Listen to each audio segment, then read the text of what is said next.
All right. Hello, everybody. Welcome back to another stream. And yeah, today will be the final stream of practice. I've gone through my yearish long journey of practicing every day. Today is the end. So, um, now that I feel like I've got some pretty solid fundamentals, I'm just gonna move on to other things. Uh, you know, in regards to improving my artwork and focusing on my webcomic and whatnot. But I just wanted to stream it all and be a part of the community and whatnot. So this was a pretty fun experience. I've enjoyed it. Uh, special thanks to everybody who ever came during a live session or people who supported me on YouTube. Now I'm not leaving YouTube. It's just I'm gonna stop doing live streams for a bit, at least for now. But when I do create illustrations, I always record it. Uh, Let me put this down. Yeah, so I will be uploading like process videos. For those of you who are interested in seeing that kind of stuff. I don't mind sharing. Let's go ahead and let's get. Oh, I don't have Sandy Shocks. Interesting. I mean, not Sandy Shocks. Squawkabilly.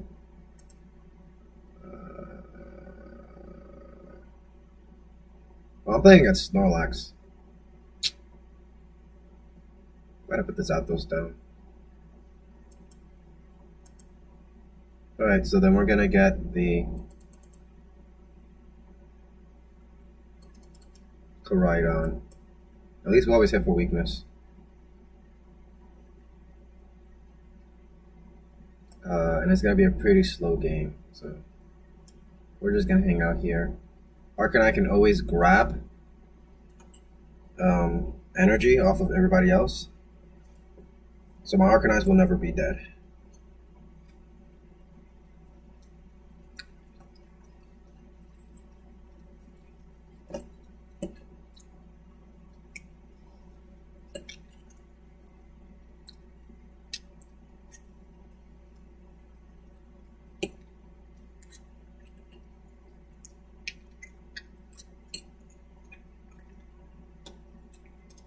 Free prize. Hang on. I need an energy. What can Ultra Ball get for me?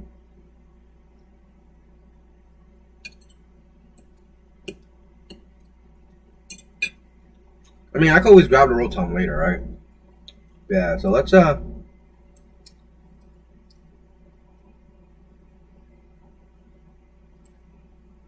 all my Sandy Shocks are gonna be dead.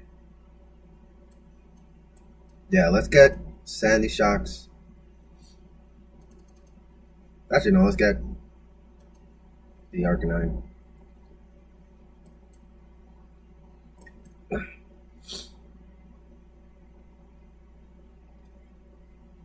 Okay.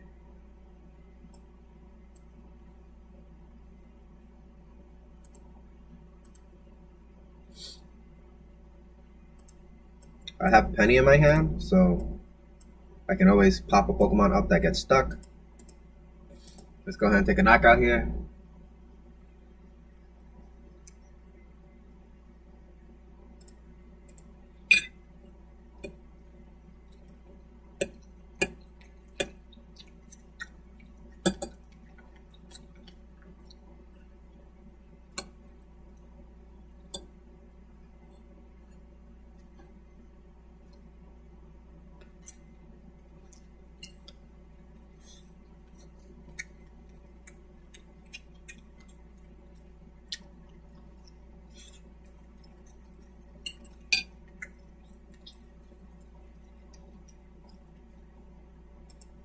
That is fine.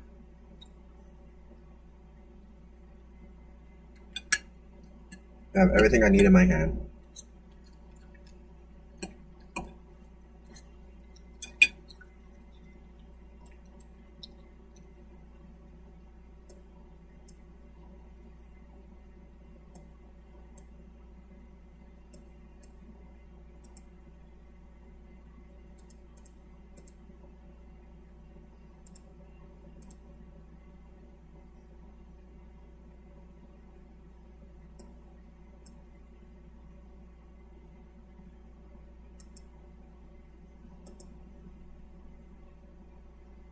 Dino Cry.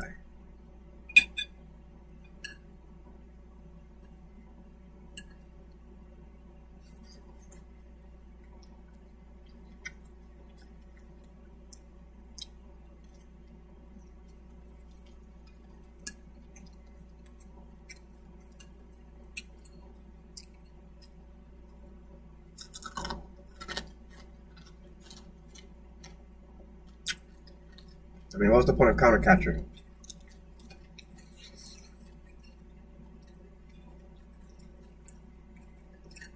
You just burn a Counter for no reason. I'm just saying.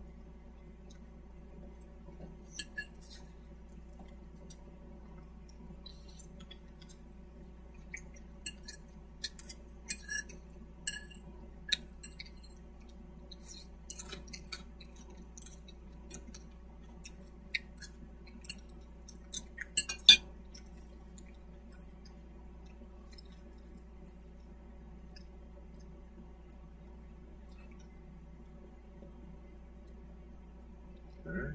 We've got the penny in hand.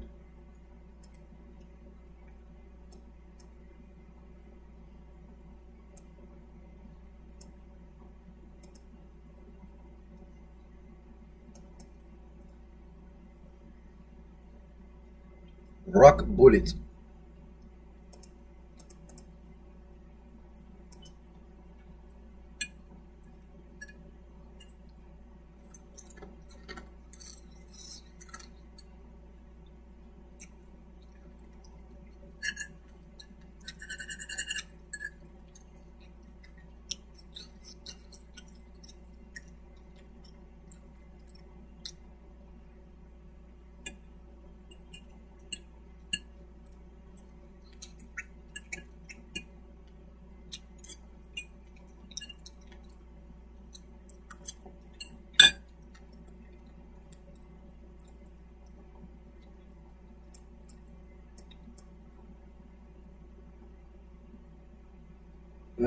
Research.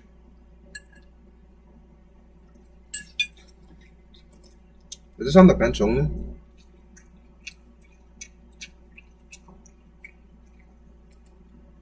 Okay.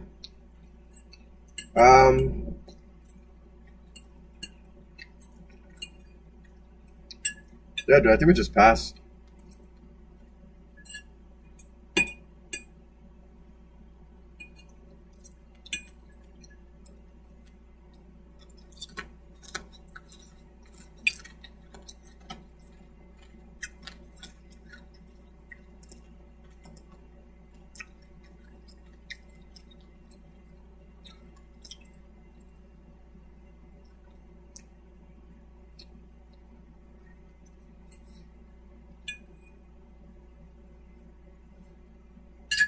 Oh no. My VIP battle pass. My switch card. Yo, not gonna lie, I completely forgot how to switch card. Let's go for it actually. Alright. I'm kinda near that Force Shield Stone. We're gonna pop. The Judge. Nice.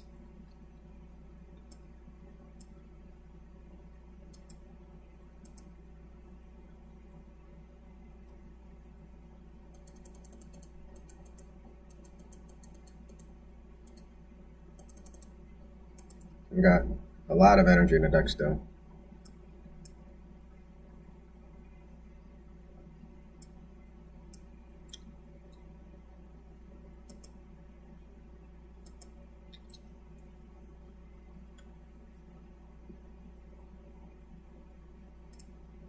Hey, you know what? I didn't even check if I had a boss in there.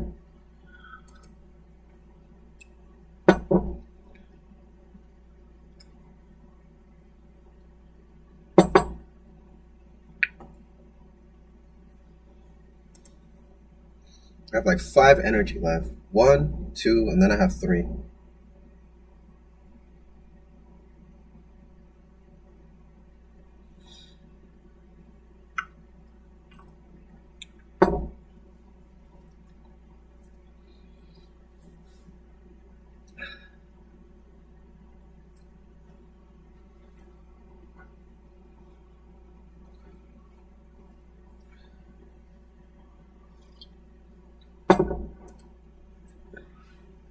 Let's see here. Mm-hmm.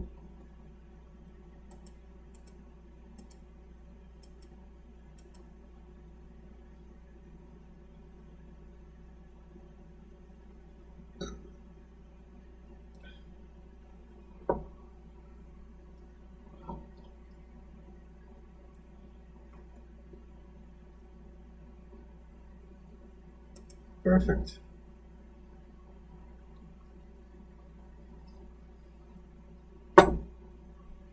Actually, I should have gotten rid of the Arcanine, but it's fine. We one shot anyways.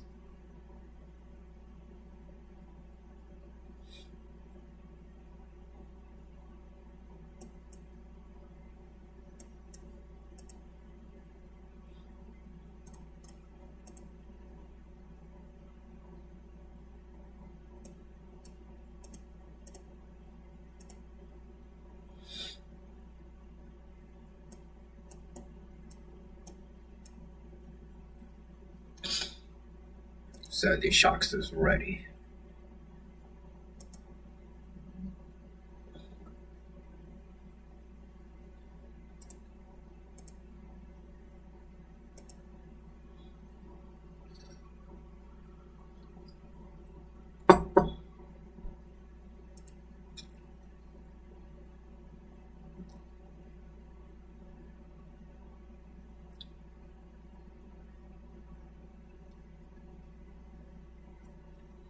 It's Mazapdos.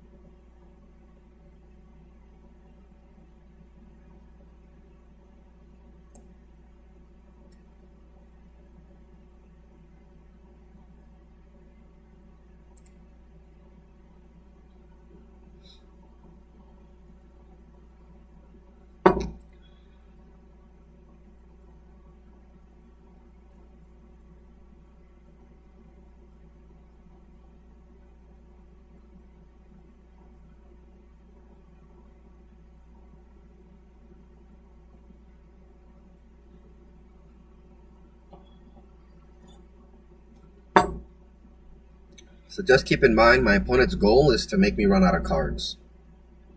So that means I have plenty of time to just sit here and charge my Pokemon up and attack and get my, last prizes that I need. So I know I have professors in my hand, but I'm just gonna draw a card one by one, turn by turn. I'm not trying to get caught by my opponent, trying to deck me out. They'll play Misfortune Sisters, but all my switch cards are gone, so I don't care about Misfortune Sisters anymore. Just because I don't need anything else. Actually, wait, do I have another Earthen Vessel in this deck? No, I don't. Yeah, so all the trainers that I need are actually gone. So I'm not too concerned.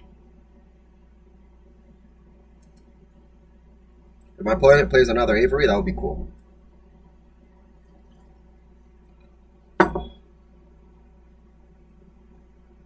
Not only that, but I'm not sure if I still have Boss in here. But if I have a Boss, then that makes it faster because I just gotta knock out Snorlax and then play Boss and knock out the World Time as well.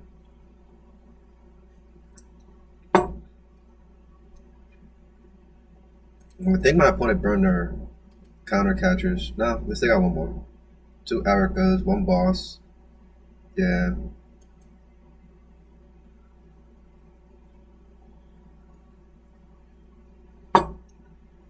Alright, Misfortune Sisters. Nothing, right? Yeah. I think I got like 3 energies left in my deck, which is enough to power up everybody on my board.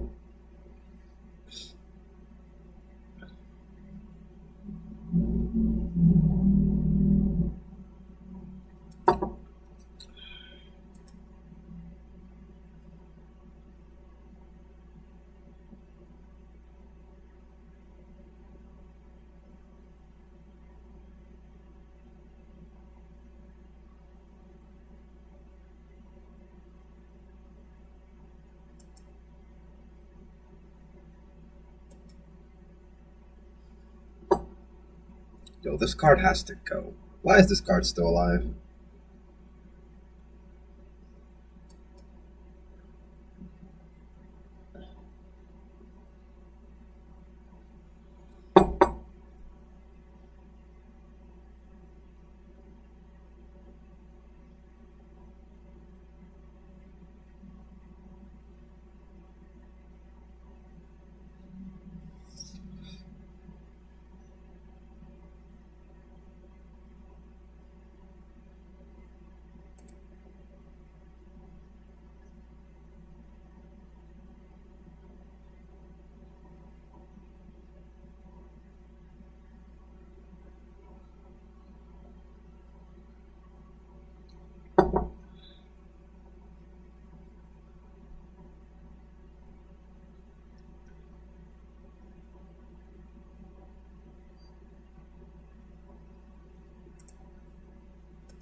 Ultra Ball? Okay.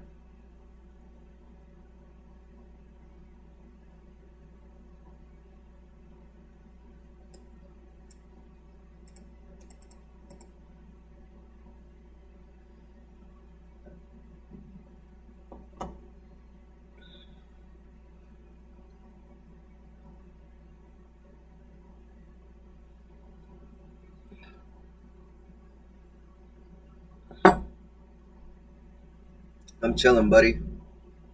I just need energy to win. These are all my Pokemon. I'm kidding. I have a Lumineon, but yeah.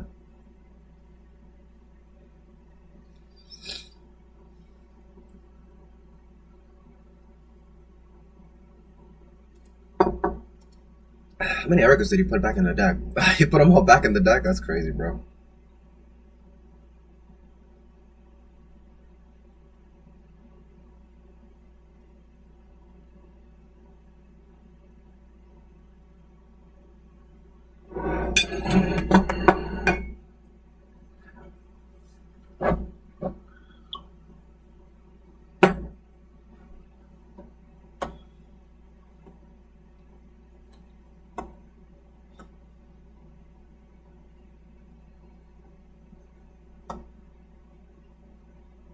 Mm-hmm.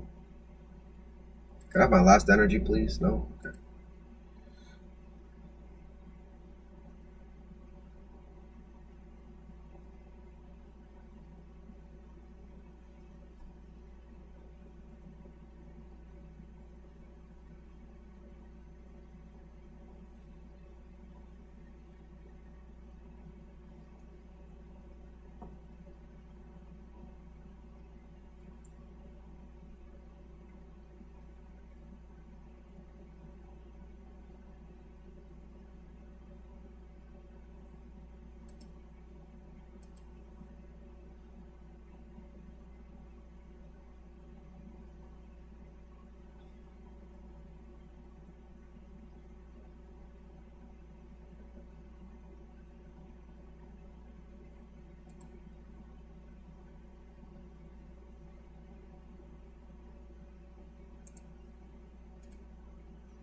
Yeah, I still have another judge in my deck.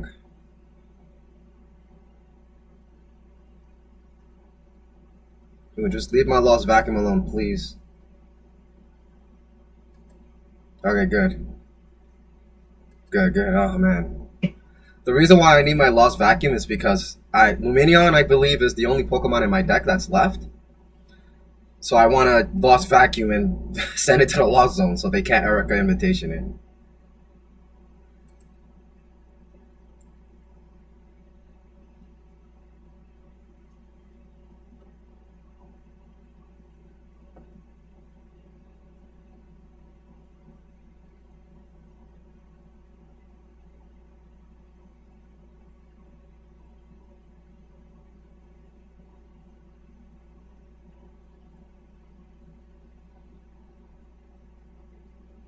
This guy's gonna deck out before I deck out.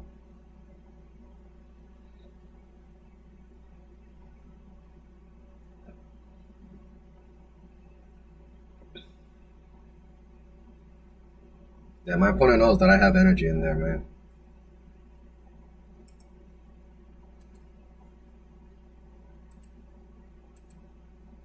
There it is.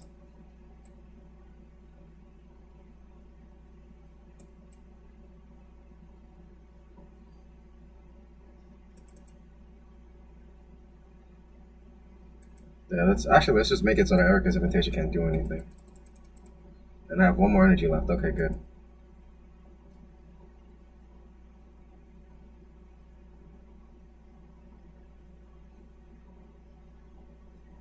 Okay, so here's the problem. You know what? Yeah, I'm gonna.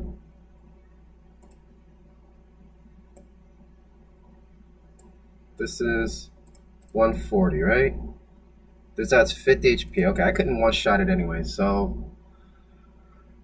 Because I want to discard all energy and then just use Koraidon. But I have Judge in the deck, so I'm just gonna go for it. Yeah. Let's just Zapper kick it. Let's not discard the energy. And then River's gonna 2-hit it. Because if I discard, I have Koraidon to pass energy around in case they want to counter capture again. Because I'm missing one energy. I just need one energy of Koraidon to hit with it. So if they pull up my Koraidon, then I'm stuck again.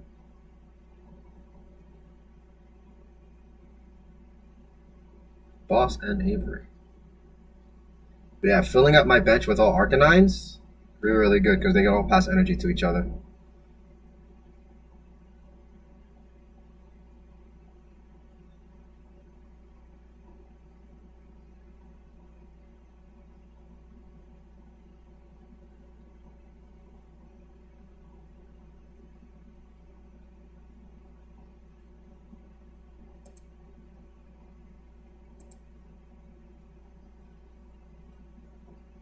Get rid of Sandy Shocks.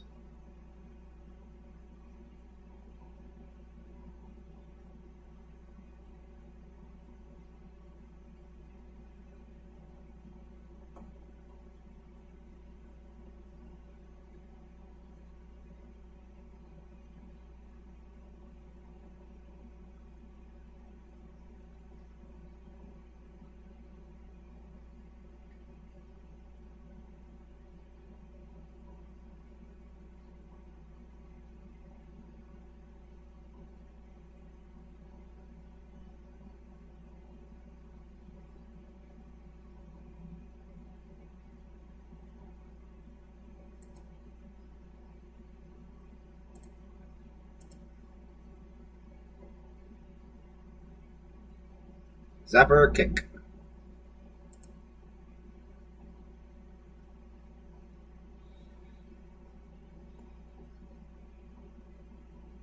Get him, Zapdos. Get him.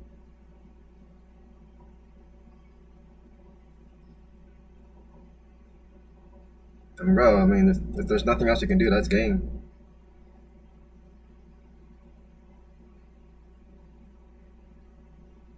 Just concede. Give me the win, please. Please. Concede. You got double tails. That's it, boy. It's a wrap. You're done goofed. You'll lose. There's no way y'all stalling me for 8 turns.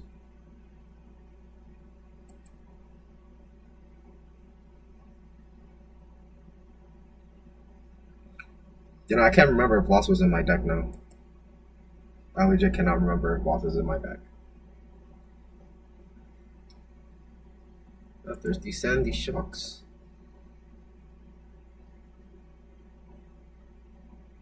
Zapper to Dapper kick.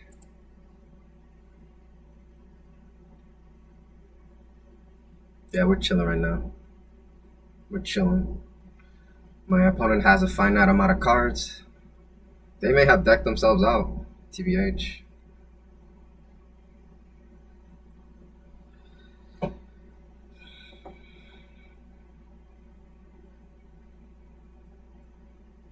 Uh-oh. They caught me.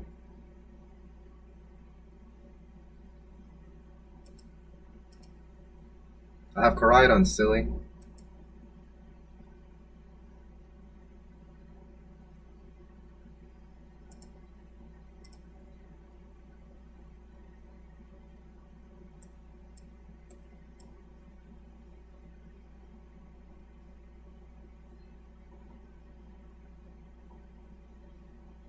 They're like, I win, haha.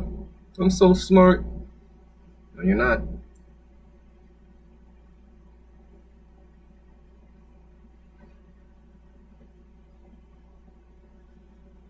Sorry, Bucko.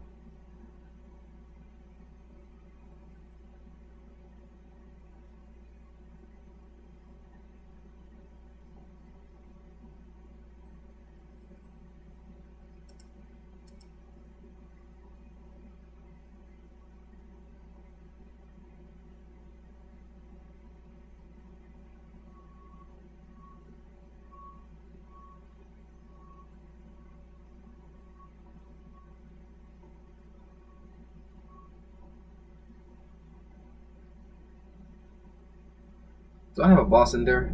Do I have a boss in there?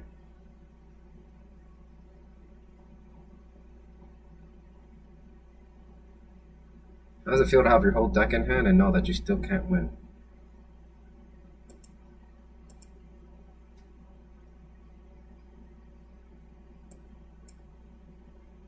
Yeah, we chilling.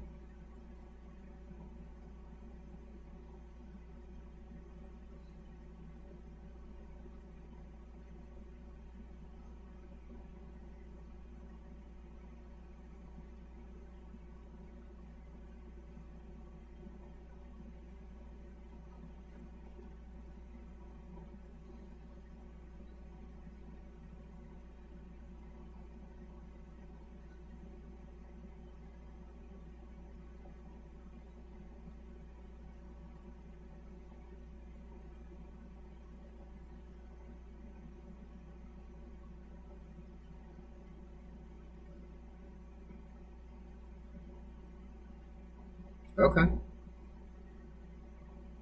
Interesting that he didn't pick Koraidon.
Okay, we finally got boss.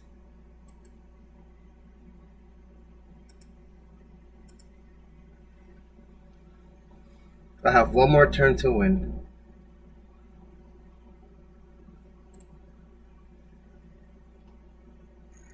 I've got an energy and a Luminion in that deck.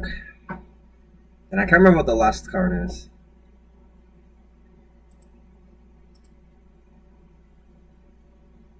Yeah, 3 Misfortune Sisters. I should be fine. Because they're gonna try to grab Domino for the last 2 cards. But if they Misfortune and get a card out, which I doubt because they hit my deck with Misfortune while I had 6, right? So probably not gonna happen, but that's the only possibility that I can see of them winning. Now, if they crop Domino, I got no Pokemon here, buddy. Yeah, I know. You know I have a Luminion in that deck. I haven't drawn it yet. And you know I have a Judge too.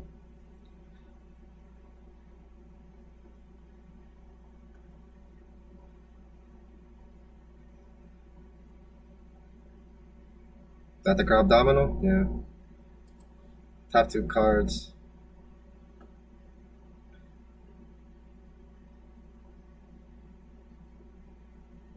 Finally.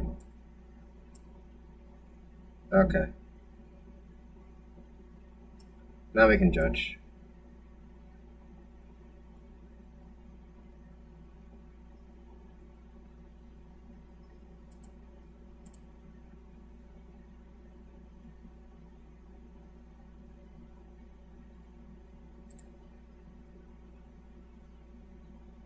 And if Crab Domino comes up, then I just win because I get to retreat.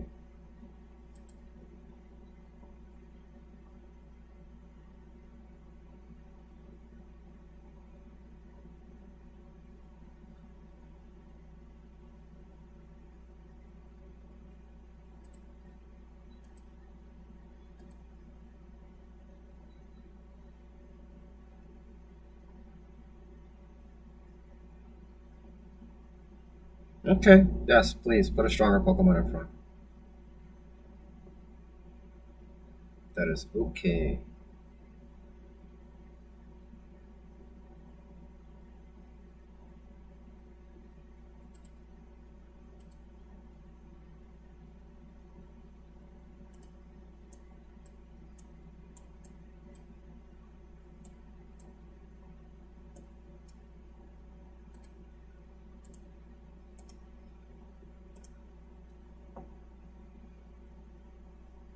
It's the same card. Uno más, uno más.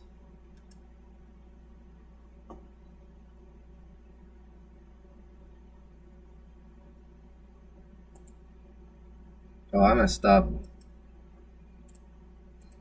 Well, hopefully my opponent concedes, but if they got one more Erica's invitation and they just like go for it next turn, I kind of lose. They have no idea I drew a Pokemon off of my prizes, but they saw my whole deck. They know I have a Lumineon.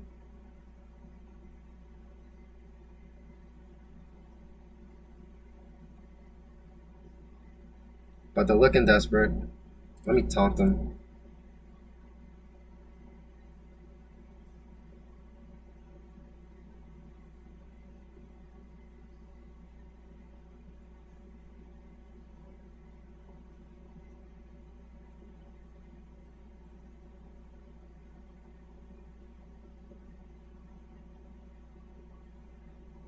Yep, I guess they rage quit.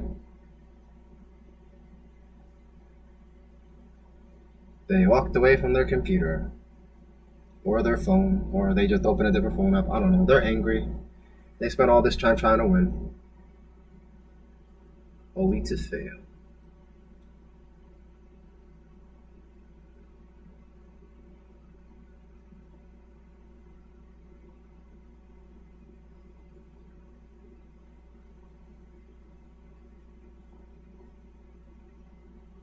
Yeah, so they're probably gonna get a timeout. Because they angry. I'm sorry, buddy. You lost the moment you played this deck.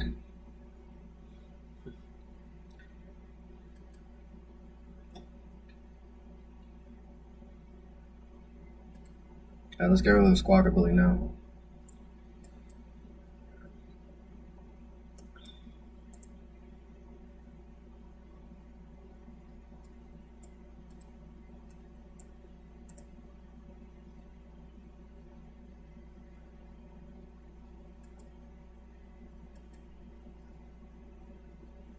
It's time.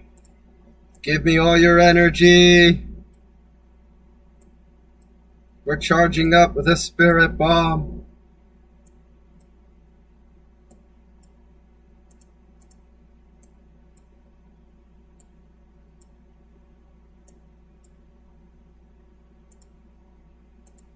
$960 damage on stream.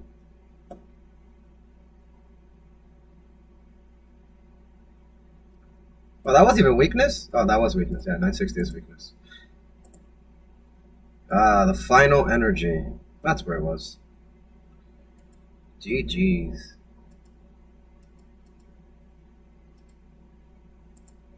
Sorry, buddy. You can't get a cheap win off of me.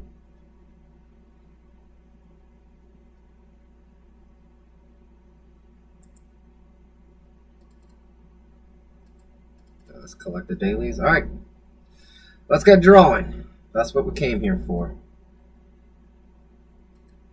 Yeah, GG's. I'm gonna hit the be right back screen and I'll be right back with Clip Studio open and all my references here. So give me about 10 minutes. See you soon.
right, and we're back. Okay. Ugh. All right. So, as you see on screen, this was everything from yesterday. Yep. All right. So yes. So now that was day 2. Today will be day 3. And I've already gotten my references. Yep. So I have my references up. We are ready to go. We're going to go ahead and hide yesterday's work. I'm going to switch to my pencil. And oh, you know what? I forgot to get the timer. The timer! Okay. Alright, let's do this. So as always, I'm going to start with the heads. My circles are always never perfect. Stop. But yeah. See, like I already know that shoulders should be around, where the ears are. So I already knew I made this way too small. Just make it a little bigger.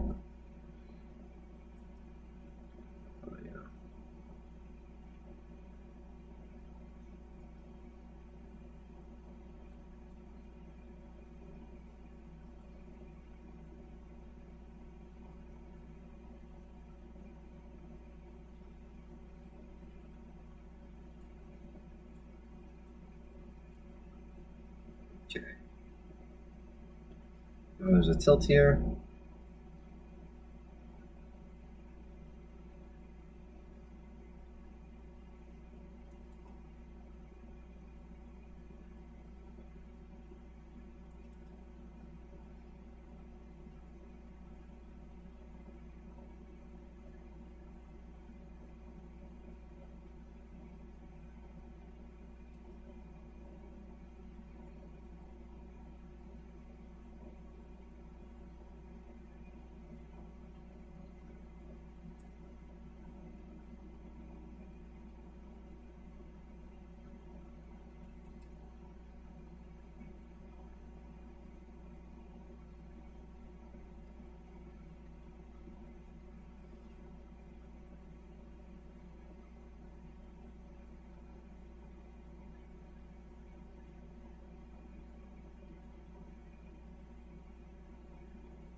Running out of time. I made too many mistakes.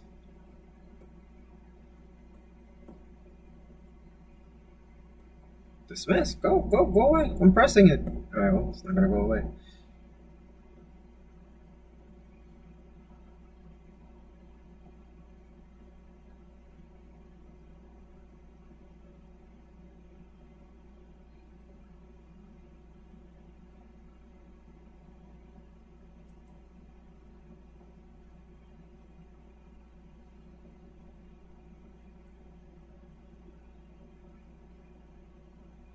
Yep. Another little tip I want to point out here is that the elbows kind of, connect with the center here. I usually use the belly button, but because the pose is tilted, the belly button would probably be, if we had to tilt this hip back up straight, it would probably be around here, right? So that's why I made that indent there. And then as always, the hand has to be,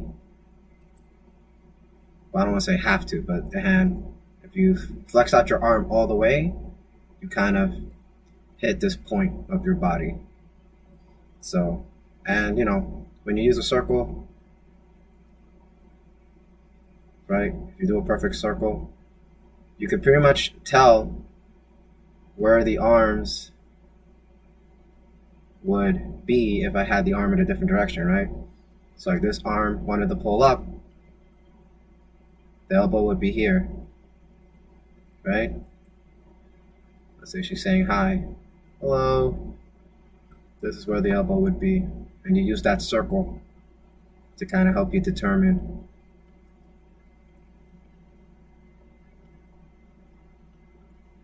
Let's do something weird here.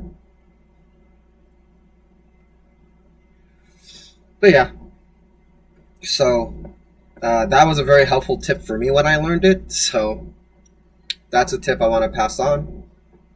Use the belly button and kind of create a perfect circle from there.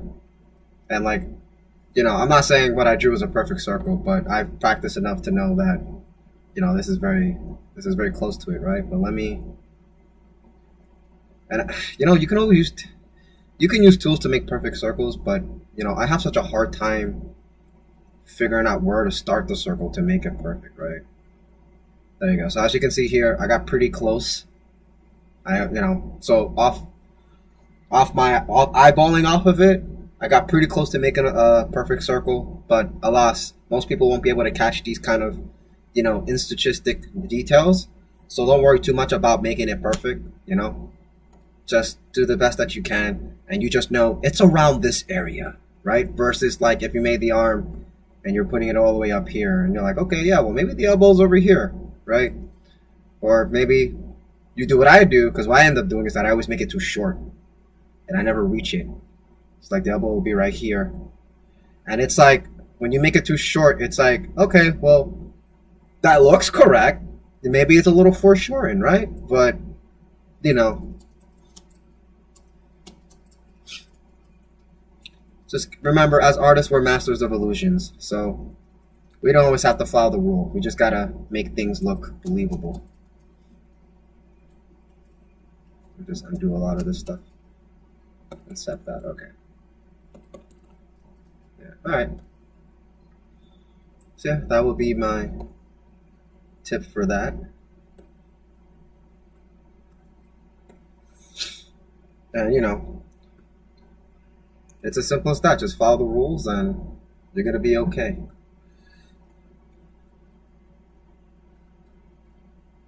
And once you know the rules, you can start having a bit of fun and breaking them and doing some crazy stuff. And that's how we get a lot of these very popular designs that we see, that we tend to really, really like. A lot of it comes from understanding, how we get here. What are the fundamentals? Why do we do the things that we do? And then, when you come up with a good excuse to break it, like, oh, it would be so cool if we did this, or if arms actually did that, right? You have to bring some kind of logic into, to reason with these creative choices.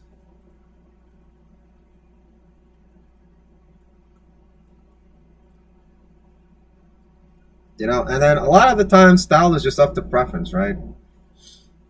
Like if you wanted to, you could just be like, you know what? I want to draw my characters with very, very long legs. I know how long their legs should be, but I want them to be very long. And that's what's going to make my artwork looks different from a lot of people, from the average artist, right? Well, I don't want to say average, but, an artist that has gone through the fundamentals, they know how to do everything, right? Because if we all follow the rules, we all make the same thing. And that's no good. Well, I mean, like, if you want to be recognizable, right? That's not going to be the way to go. You're going to have to make some very brave decisions.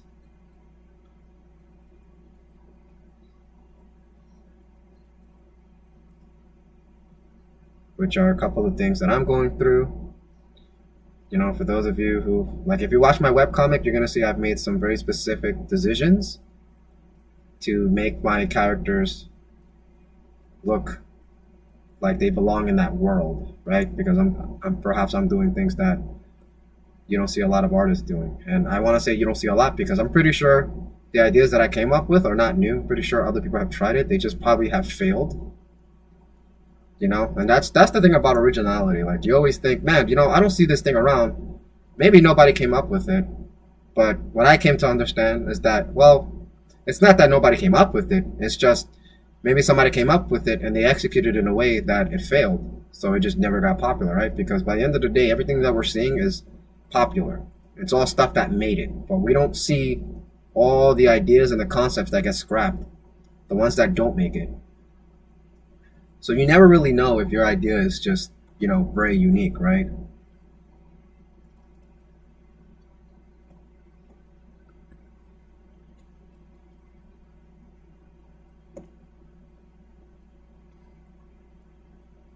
or if the way you draw things is pretty unique, right? Because by the end of the day, as artists, we don't determine the value, right? It's the public that determines the value. If people like your stuff, they'll pay money for it. And enough people like your stuff, then then you get to brand it off. It becomes unique. All that things, all the things that come with it. You know this feel. So from the angle, collarbones up here, so we don't get to see much.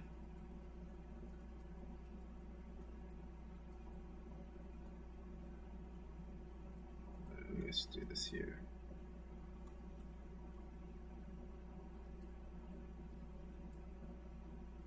Oh, interesting. There's a tilt on the pelvis here. It goes like this.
It's actually over here.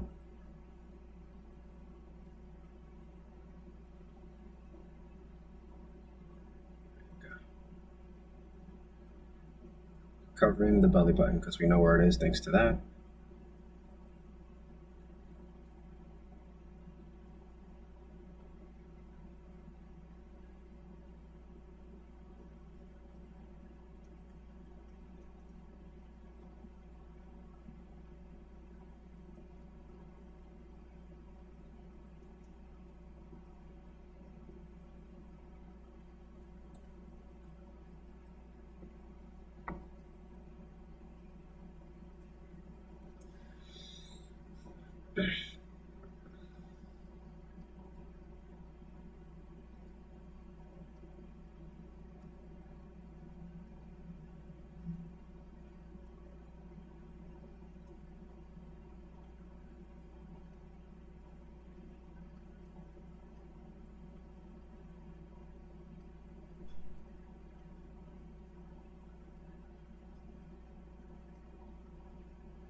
Okay.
Okay.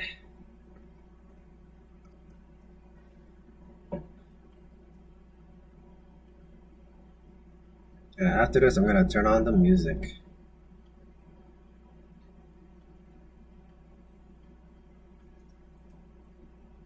But yeah, for those of you watching the pre-recording, I just want to, talk about a few things, drop a tip or two, right, in the beginning of the video, because I don't want to.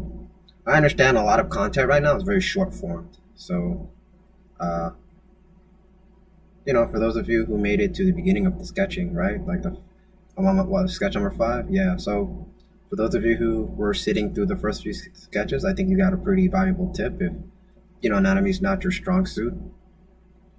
But the arms there,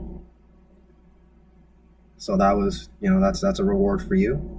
Thank you for watching. But moving forward, I'm gonna turn on the music, and I'm pretty much gonna be quiet and just continue to practice this model that I've decided to to work with, and continue to draw off of my references that I have.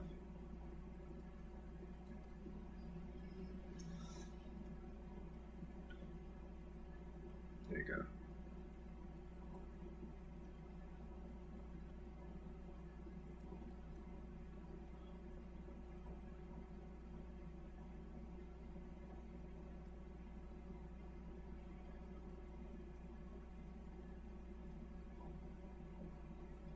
And I've recorded a lot of my practice sessions. So if you want to go back a couple of weeks, um, I did do the sketches for all of October.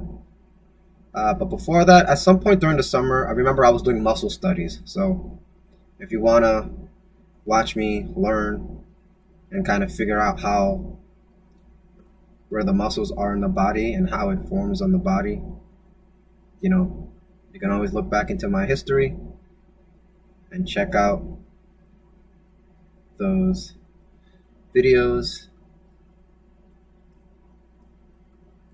I even did a few with lighting that I kind of dabbled in for a bit, because most of this is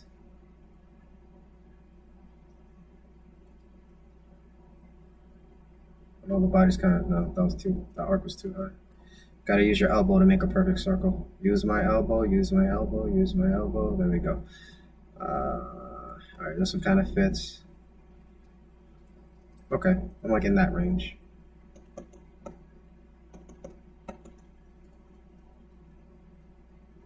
Right there. Just put it a little more to the side like this. Yeah. But yeah, mostly focus on fundamental stuff like building the models. Like I've tried different types of models. I mean mannequins. When I say models, I mean mannequins. But yeah, I've tried several type of mannequins in the past.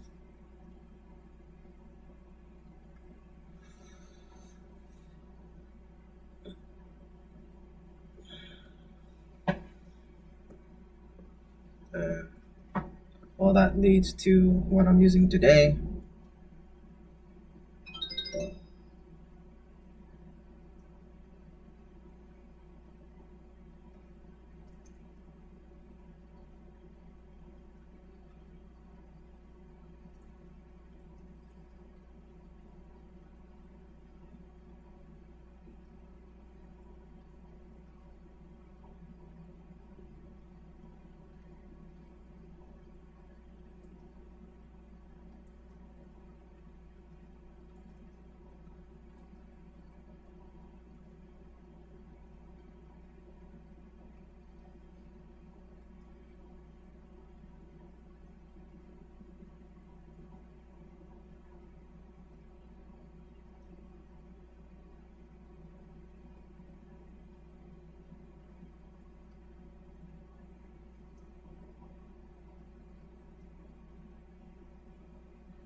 Okay, pretty much all done here. And I forgot to start the music. Alright, music's gonna play. There you go.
I didn't even start the clock. I'm like, oh, I think I made it on time.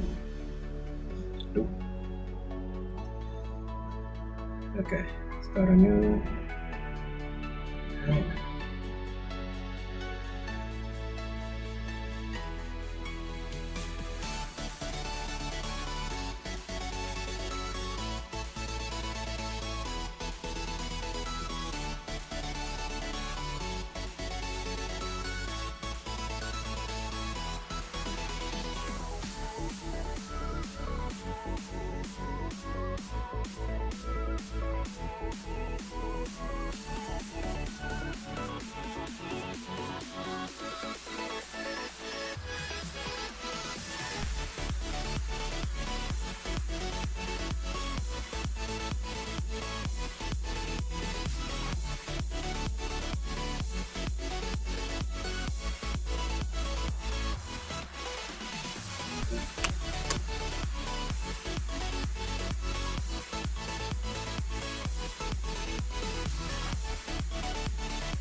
Okay.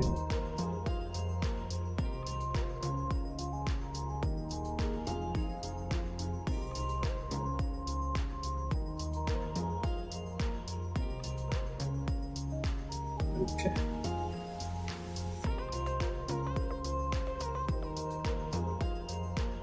Oh, hey there, Neil. Welcome back.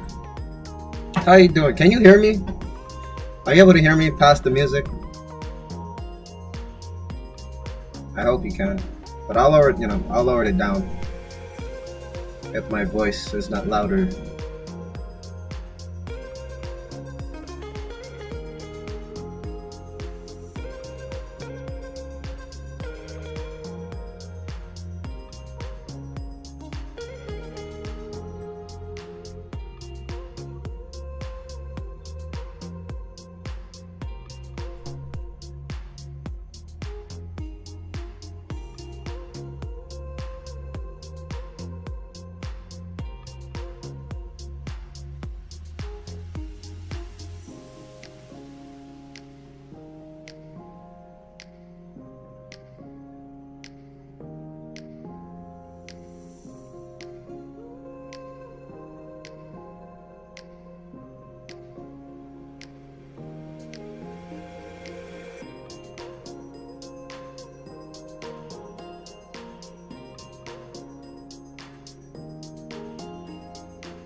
Ooh.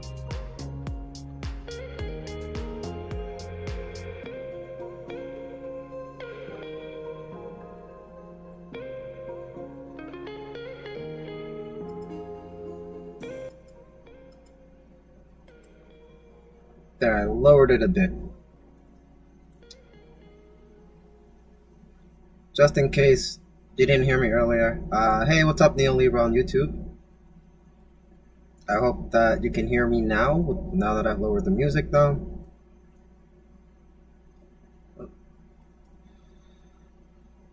Yeah, welcome back to another stream. How are you doing?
Okay, I'm gonna try one more time.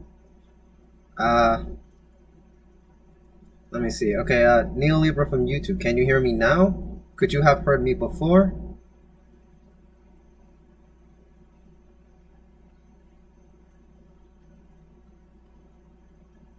I'm starting to feel like when I turn on the music, nobody can hear me. which shouldn't be the case, but okay, you can hear me now. Okay, cool, cool. But yeah, what's up? Hey, how are you doing? Welcome back to another stream.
Mm.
Let me see.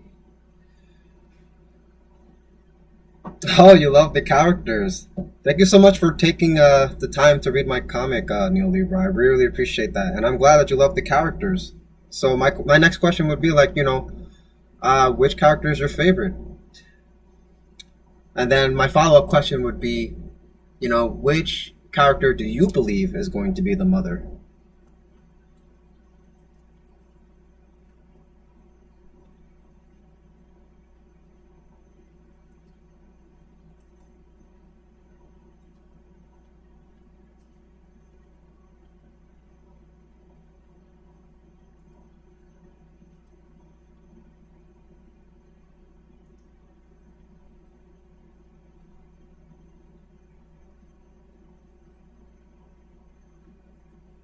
Okay, so there is a stream chat delay. Okay.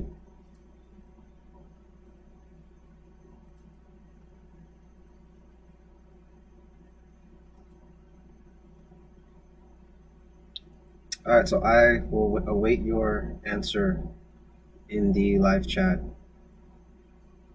before I start yapping again. Okay,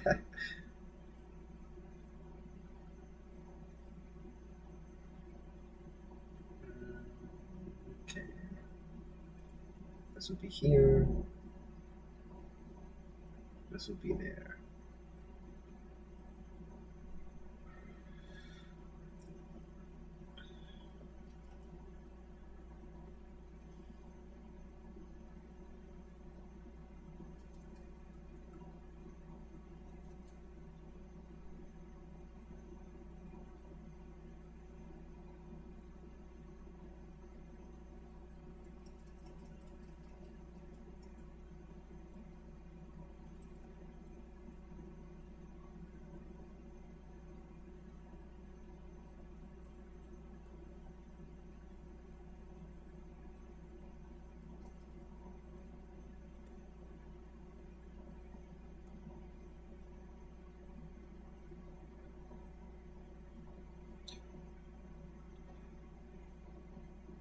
Uh-huh. Well, I do see some of your message. I do see your messages, so I'm not sure if it's every messages, but let me see. I'll read it down in order so that way we're caught up together here. So I've got, I can hear you. I've been reading with your daughter, and then I think I might be delayed by stream chat. Yeah, and then I think my comments are coming through, and then I think I might be delayed by a few minutes. Okay, so I'm catching up. You probably sent all that a few minutes ago, and I'm just now catching up on all this.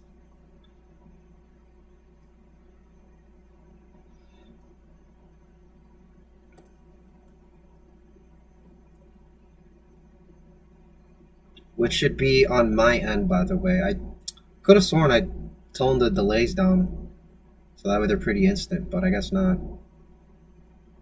I guess I'll have to look into that later on my settings. And I'm not sure if it's the Restream program or if it's YouTube, which is another can of worms.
Okay, I mean the rest of this body way too big.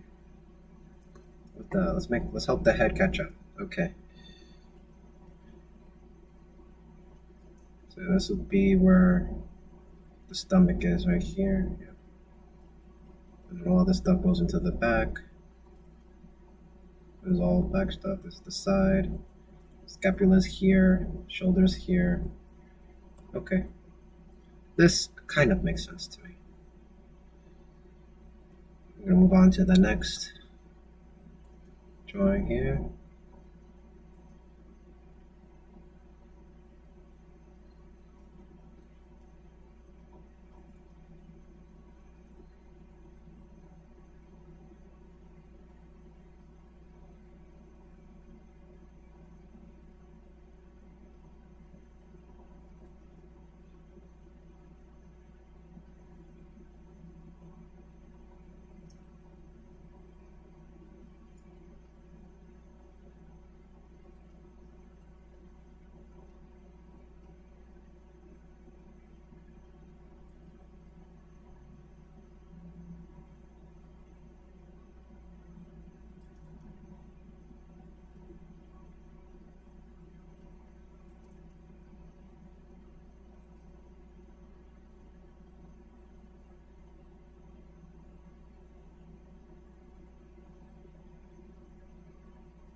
Okay.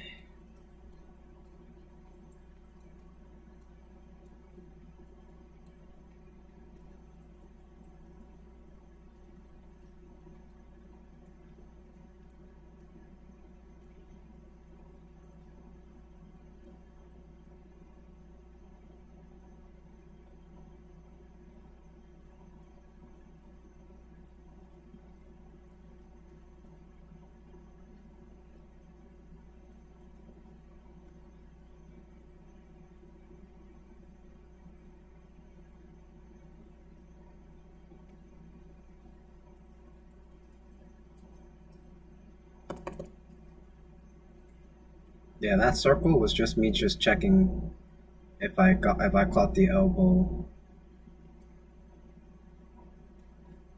proportions right of her raising her arms like this.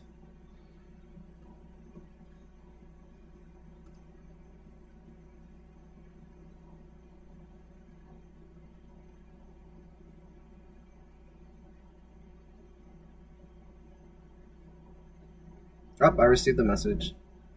Let's see.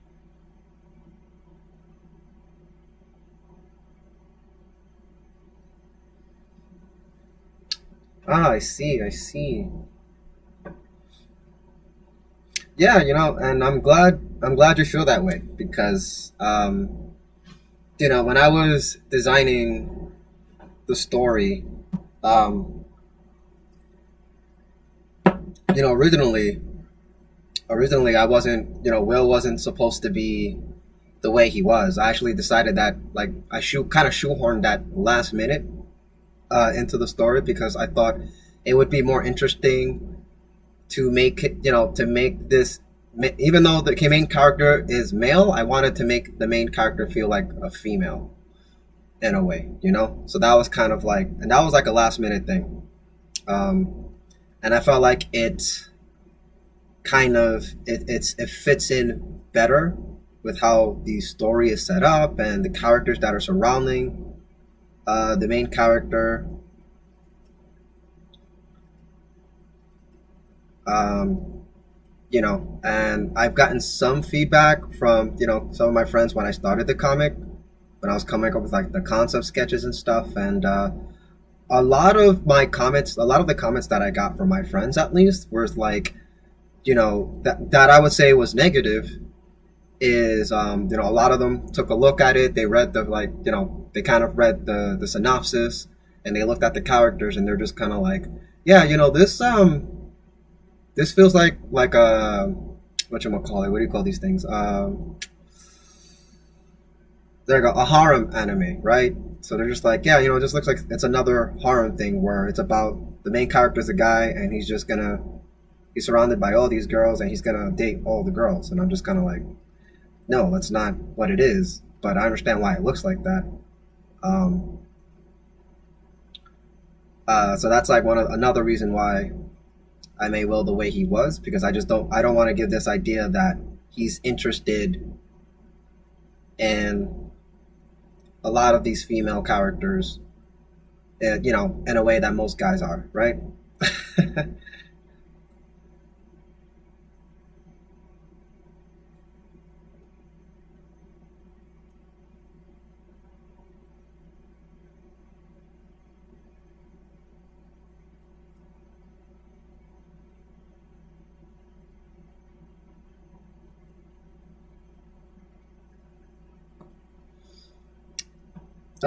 Interesting.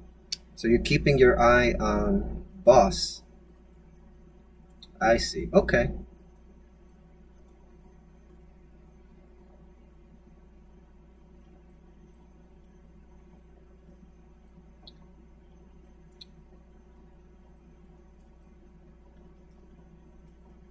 Yeah, I think Boss is pretty. Let me restart the timer here. Boss is a pretty nice character. Nice as in like she's presented to be a nice person, right? Especially the way she left Will off the hook um, after he vented his problems to her, right?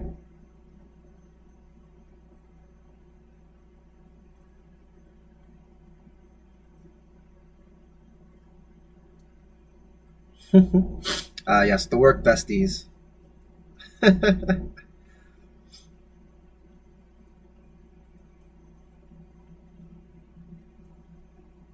Yeah, you're definitely going to see a lot more of them. I would say much later.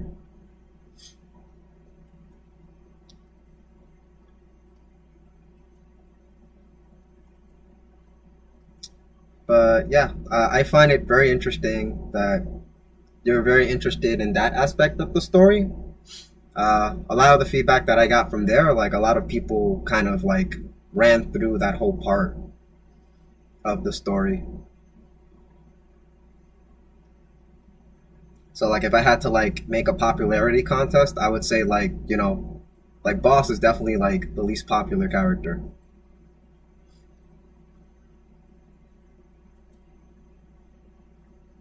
So you have a pretty unique taste in terms of the demographic of people that I've gotten feedback from.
Hmm. The math is off here. All right, the knee should be able to hit the chest. So if I make an arc here, this makes sense. This makes sense. Let's do the circle with the belly button again to see where the elbows should be. Yeah, this makes sense. This makes sense. Everything makes sense except at the head. Okay. Yeah, okay. So we're gonna make an arc here because your wrist kind of ends around your shoulder. So I'm gonna make that arc here to know where I should stop the wrist. And then this is gonna be the hand. Okay, no way. Maybe I'm not as off as I thought I was. Yeah. Then I'll just kind of extend the face so they connect with the chin here.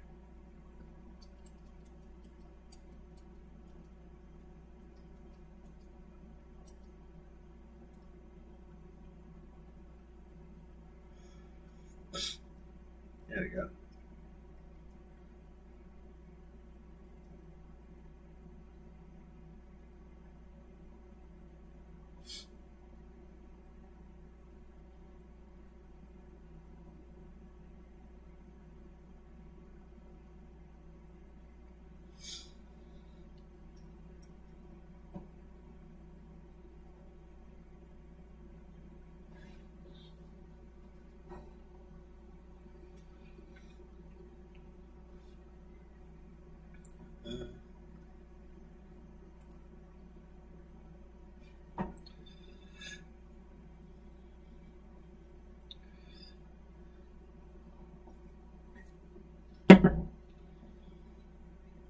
Yeah, exactly. That's what I was saying.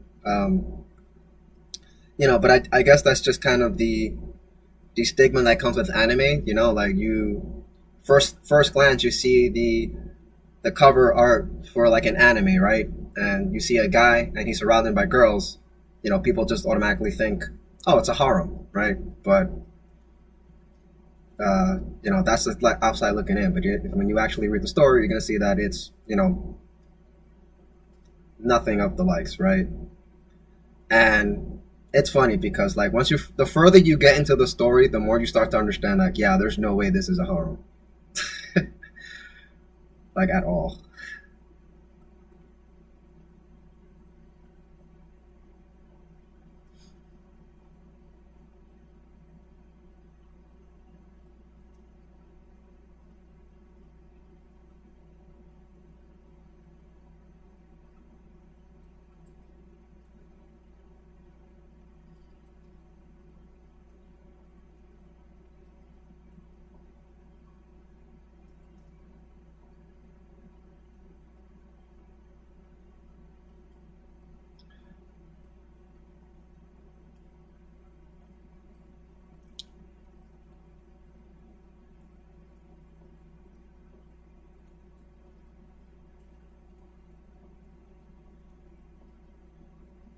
Actually, hold on. I'm breaking a rule here. I should draw the rest of the body.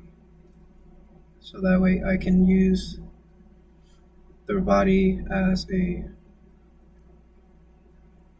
to make relationships with the limbs, the proper relationships, right?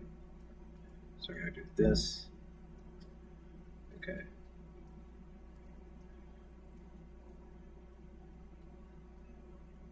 I made this too deep. There you go.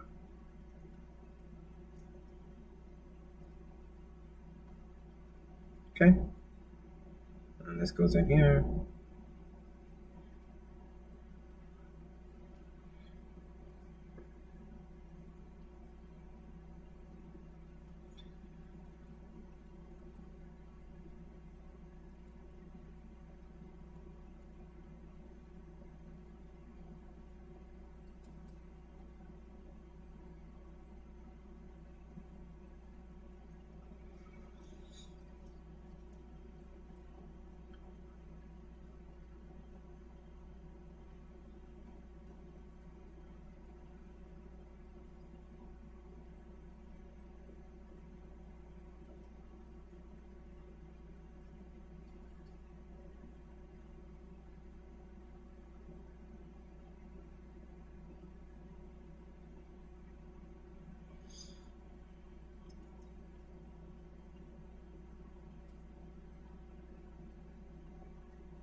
Okay.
Oh yeah. Uh, the girl at the beginning in class. Oh, that's Victoria. Yeah, yeah, yeah. It's it was refreshing for Will to see that there was an actually a girl in the class, like a person he can feel comfortable with, and then nope, she not nice.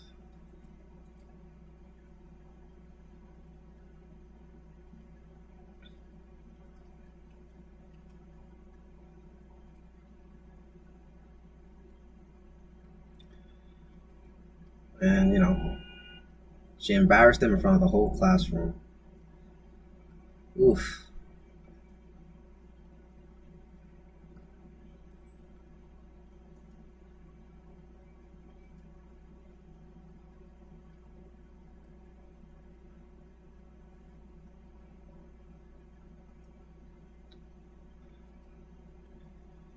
But even as mean as she was, for some reason, because like I've gotten feedback, like I would say insider feedback from my close friends. I've gotten feedback from them.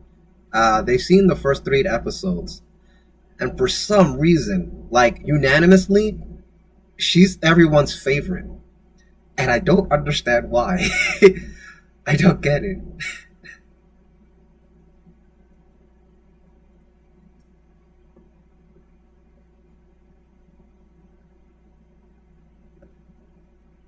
Oh, do not close the program. Wait for it to respond. Okay, good. I was about to be sad. I almost lost all my work. Okay, let's save it just in case. Have I gotten any inspiration to make this series? That's a good question. That's a good question. There definitely is the inspiration. Oh, whoops. Sorry, I stepped on something. All right. Yeah, my the definitely the inspiration is ever since high school. For some reason, well, I don't want to say for some reason. I think I understand pretty well how this came to be. But high school was a pretty tough time, and for me at least. And most of my friends are girls, so I would always hang out with them, during lunch and after classes and whatnot, and we talk about all types of crazy stuff. But you know, at one point we were talking about having kids, right? And then I was asked, hey, if you had to pick one gender, which you know which child, what gender would you want your child to be, right? Like which one would you go for? What would you prefer? And they were all expecting me to say a guy because apparently every guy wants a son, right? But I really sat there and I thought about it. I'm like, man, it would be great. What would make me feel real comfortable? Like just having a daughter. I don't know why, but it just makes, I'm just comfortable with the idea of having a daughter. So, if I had to pick, I would prefer to have a daughter rather than a son, right? And then ever since then, I just got super into the father daughter relationships. So I would just be like on Instagram or on YouTube, and I will always be watching those little clips of fathers being with their daughters, and it's just always so cute. And ever since then, I've just fallen in love with this idea of just being a father to a daughter. Um, you know, so yeah, so I made the decision that that's something I want to aim for. I dream of the day that I can have a daughter, and that's pretty much the inspiration that came to creating this webtoon. Because I think it's a very interesting perspective. Because moving forward from high school, I have always had in the back of my head this idea that I'm going to be a father to a daughter someday. And I've made a lot of decisions based on, this idea behind my head. So I would talk about, you know, my daughter a lot as if she's alive. And a lot of my friends say it's a crazy, I sound crazy talking like that. So when I was sitting here doing research on making manga, and creating stories, and there is a shonen story that I did want to write and draw, but the professionals are they were recommending, hey, you should try making a whole bunch of different stories before you make your main one. So I was conjuring up, different stories, and then eventually I came up with the story for Reborn Daughter, where it's kind of like, uh, every story should start with the question, what if, right? That's how most stories are made in literature, at least. That's what I learned in class because I took a class on that. And, I just said, well, what if my daughter was around and she just hangs out with me every day, but like I'm the only one that can see her? And that's where I came up with the story. So that was pretty much the inspiration for Reborn Daughter.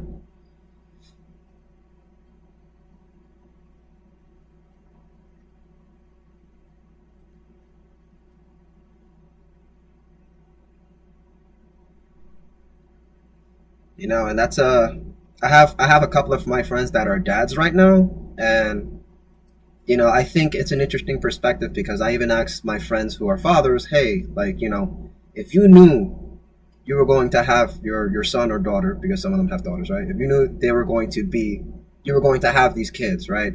Like, how would you navigate? Like, would you have navigated your life a lot differently before that point?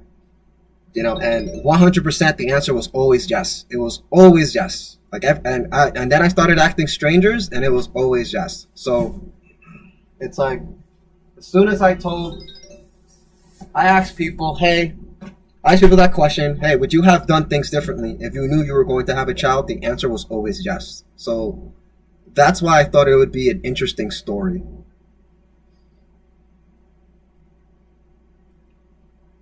because that's essentially what Reborn Daughter. That's the perspective that it's taking in, right? You see Will in the first few episodes by himself, and now he meets his future daughter, and now his mind is going into a whole bunch of different directions. He's thinking about different things, right? Things that he would have never thought of had he, you know, not had that knowledge.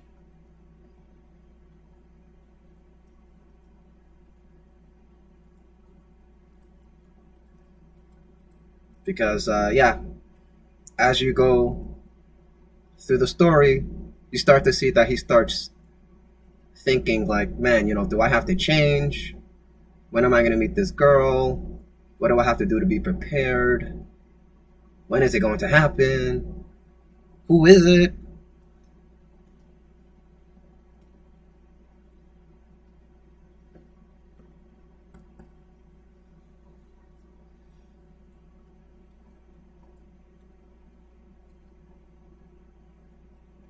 But yeah, that chat delay is really a couple of minutes.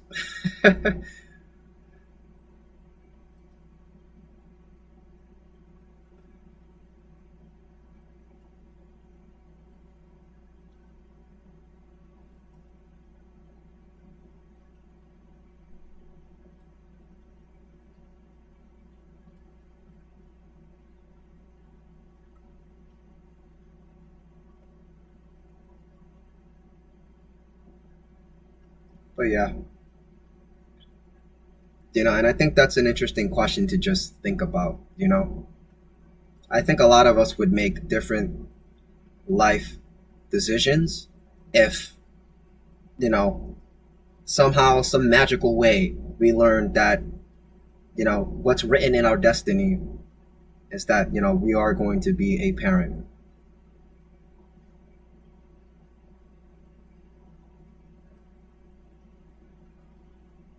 Which, again, I think is such an interesting question because I know for a fact there are some people that I know personally that if they knew they were going to be a parent, they will freak out.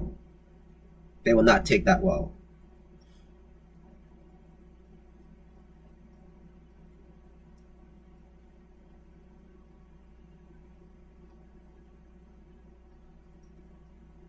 So that's essentially like an idea that I'm exploring with this story.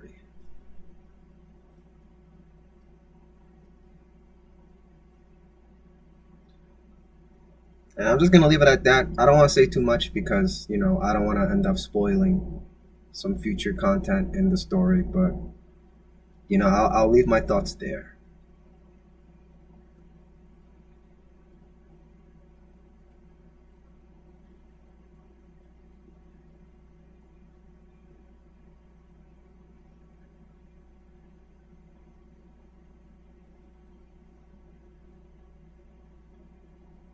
Oof.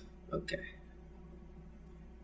You know what? This is actually supposed to be the same here, so let's extendo fito. We'll actually end over here. Yep. Okay. Wait. No, hold on.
Okay. Oh, hold on. Actually, shoulder kind of ends around the nose here.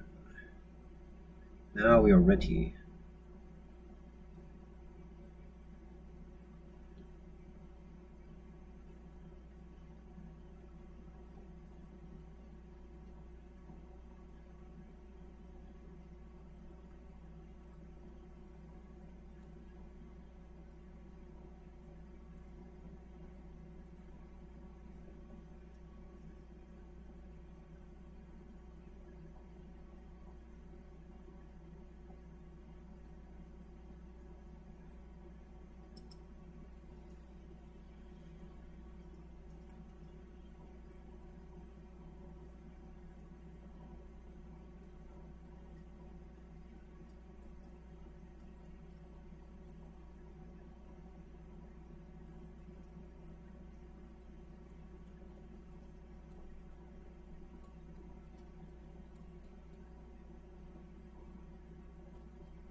Let me see. I could also relate to your daughter. I always hear how most people say you gotta show your son. Yeah, that is true. Um, which is something I hear a lot as well. But yeah, let me see. And if I have a daughter, encourage her to be whoever she wants. I agree. I agree. For Victoria, I guess most guys like girls who would embarrass them in front of their friends. I don't want to say most guys, but I will say some guys. Yeah, but you know, if for, I guess she is. I don't. I say I don't know why she's the most popular, but if I had to make a guess, I think Victoria is like if I had to take all the girls that I've designed for the story, I guess she kind of fits the bill for like the most attractive character. So I think it's more like, you know, they're fans of her because she's very attractive compared to the other cast, rather than her action, paying attention to the actual actions that she partakes in the story.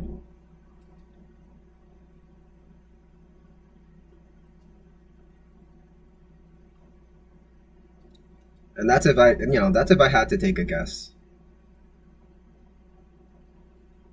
because the question of the major question in the whole story is, who's gonna end up being the mom. So like, you know if I had to take it from the feedbacks that I get, if I had to take it from the perspective of the guys who read the story, I think they're just kind of choosing out of looks versus personality.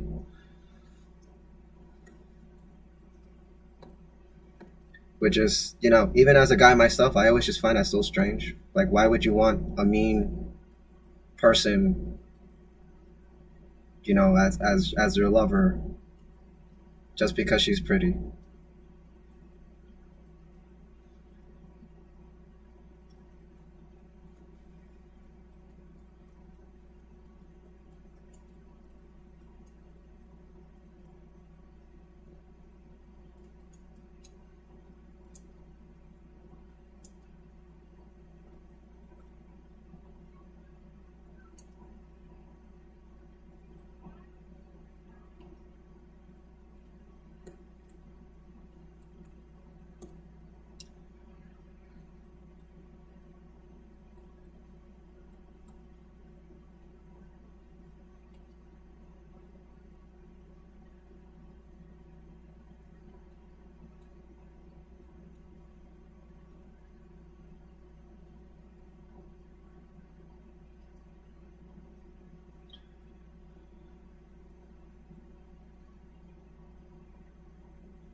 Okay.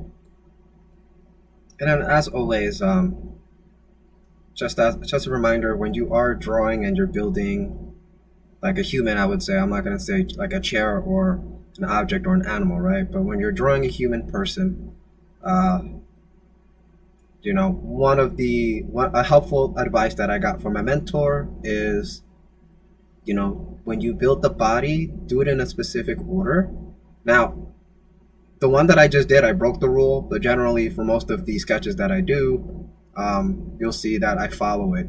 But yeah, one of my mentors told me, when you're drawing a human body, and you're breaking it down to the mannequin, right? You're breaking it down by simple shapes to form the overall, human, right? There should be an order of operations. So, uh, so you typically want to work your way from one aspect of the body to another. So I start with the head, and then, well, because of this angle, I did the shoulders, but I would typically start with the head, and then we do the upper, upper body, then the lower body. So you get this whole part first, and then you can work on the limbs, which I do the legs so I can ground the overall character. So I have all this, right? Ground the character, and then I always save the arms for last. Because if once you have this, especially like the middle part of the body, drawing the legs and the arms get really easy because you already established the core part. Because when you think about how the body moves, right? The arms and the legs are moving the most, right? So if you're very organic with your drawing, and when I say organic, I mean like fluid. The opposite would be like being able to draw straight lines, right? Because that's two different types of skill sets for that every artist has. Some artists are better at drawing the wiggly, and just making stuff look like they're not stiff, having some dynamism and some flow into their drawings, while other people are better at drawing straight lines. So, people who have that dynamism are good at making action poses, and people who are good at doing straight lines, well, you're better suited for like backgrounds or making like machines, bikes, stuff like that. So I'm more organic. So I'm very terrible at drawing like tables and chairs and stuff like that. But when it comes to drawing people or like things that move around, uh, I think I do pretty well in those instances.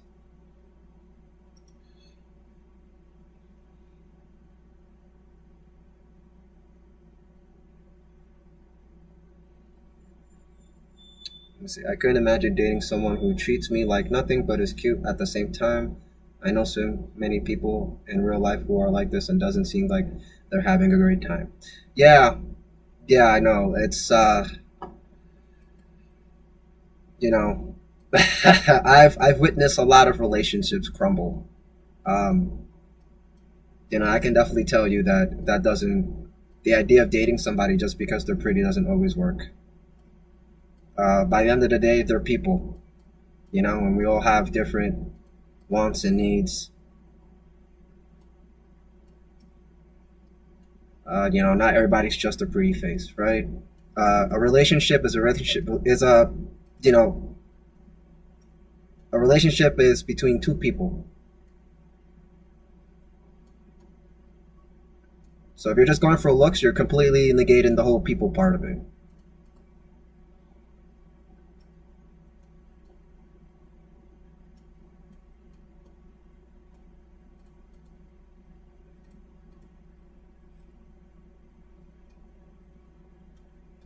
You know, but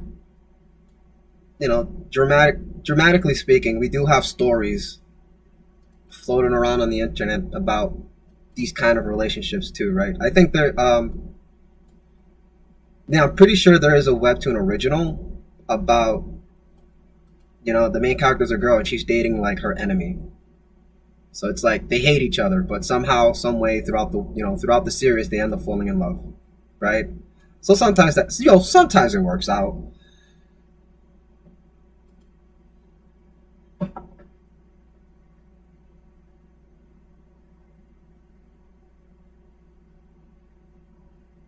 See, side note, my big goal for animation is to create anything I think of. Understanding what needs to be done to achieve certain results is a dream to me.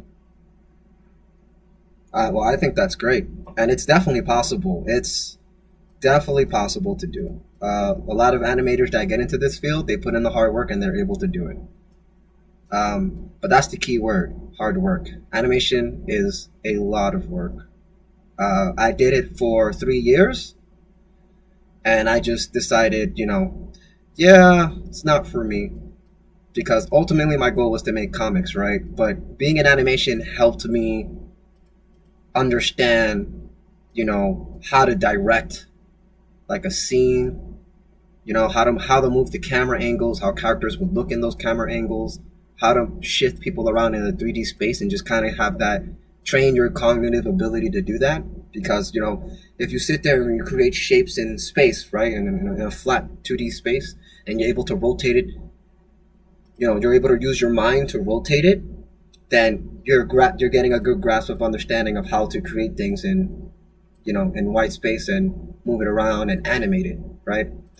So that's pretty much the skill set that you're getting when you're moving into that.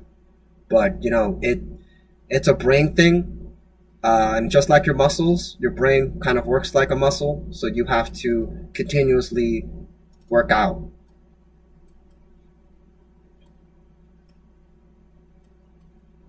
So you must breathe drawing. You must breathe art like it's water. You must drink it like it's water.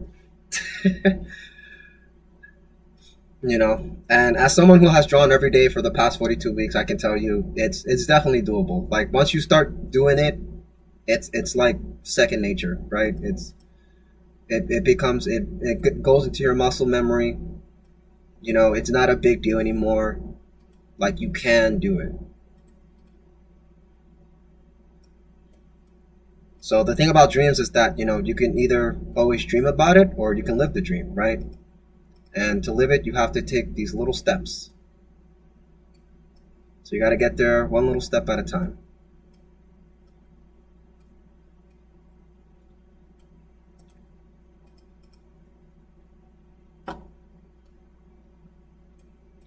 But I like the goal. It's an achievable goal. I will say that for sure. It is definitely an achievable goal. And I look forward to you creating animations, and sometime in the future I would love to see it. If you haven't started. If you started, then I would love to see your animations. Um, drop me like a follow on Instagram or on Twitter and I'll follow you back. I'll check out your stuff.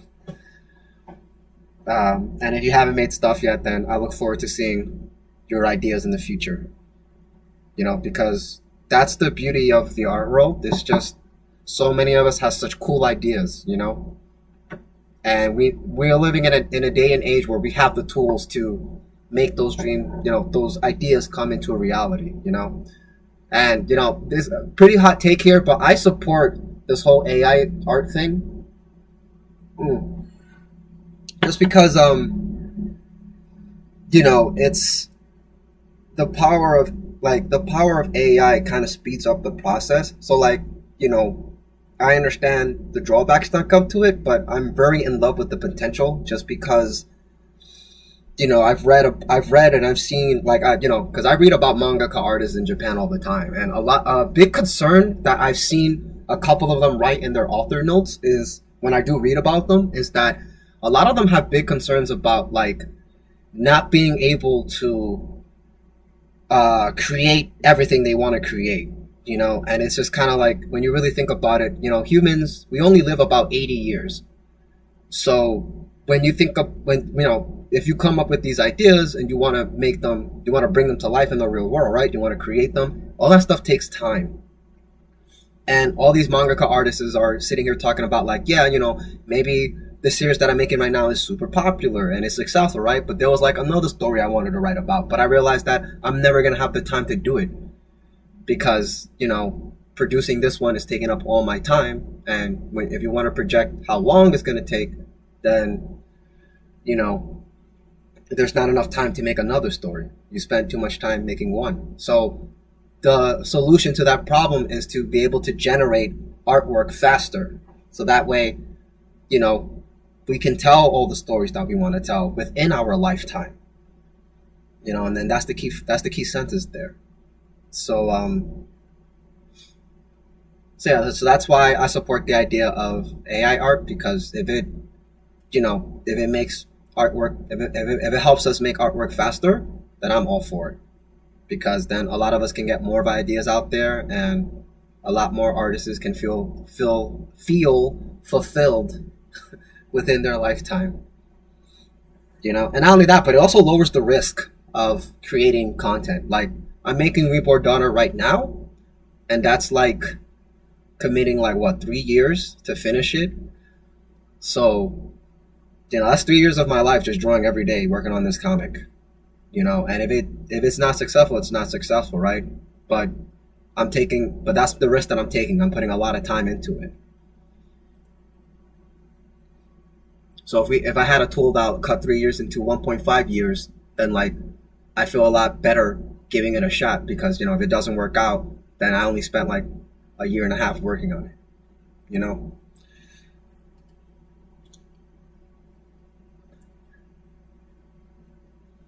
But yeah, and but these are all the 20 sketches for today.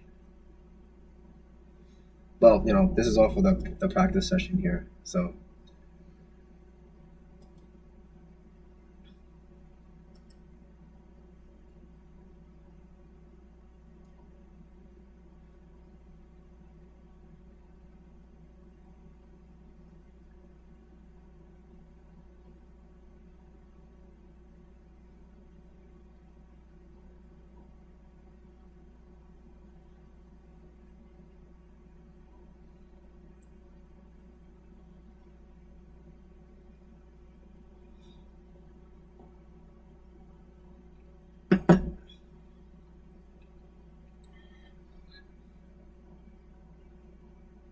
okay.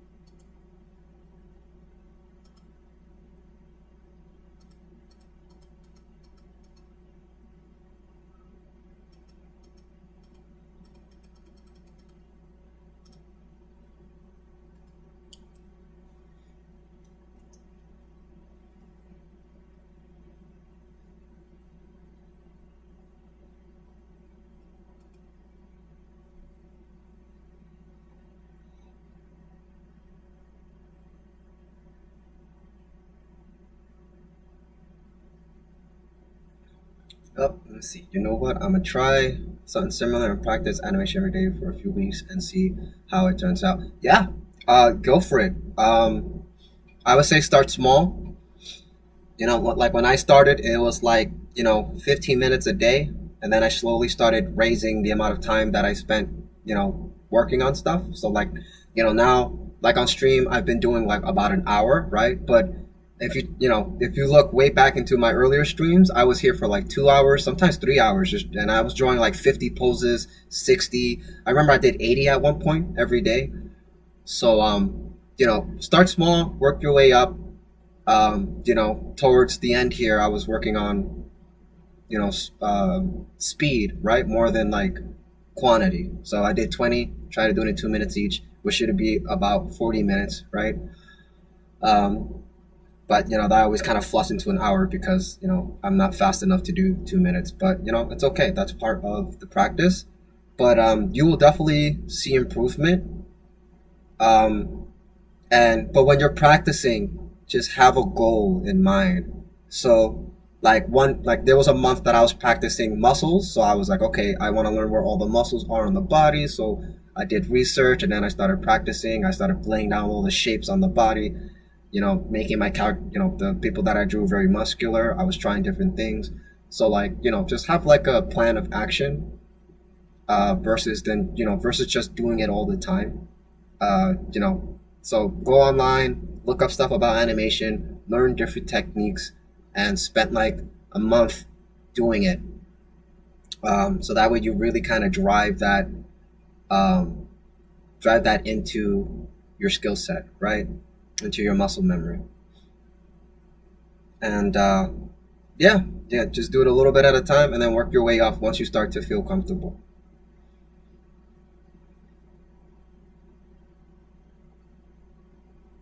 Oh, hi, Mirafi from YouTube. Hey, how you doing? Thank you for the W.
Hmm.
Okay.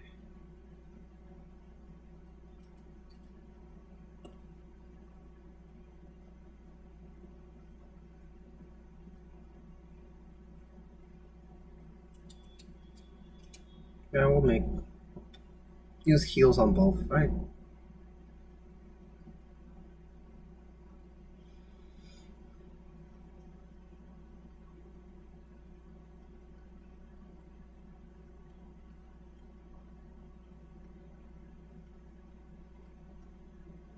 All right. So that's pretty much gonna be the end of the stream.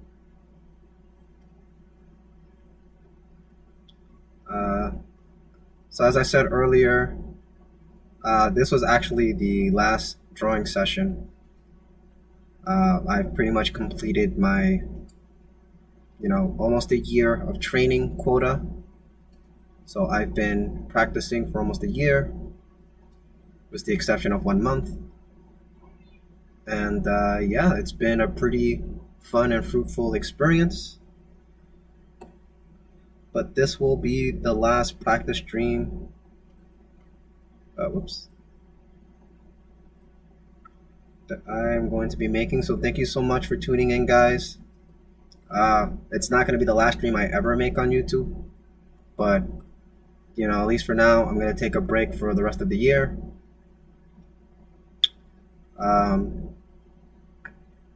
So thank you so much for tuning in. I hope you guys got a lot of value out of it. I hope you're feeling inspired. Special shout out to Neil Lieber for hanging out and chatting with me, and for reading my webcomic Reborn Daughter. So as a thank you, here's a little drawing, a sketch for you of the daughter from my webcomic.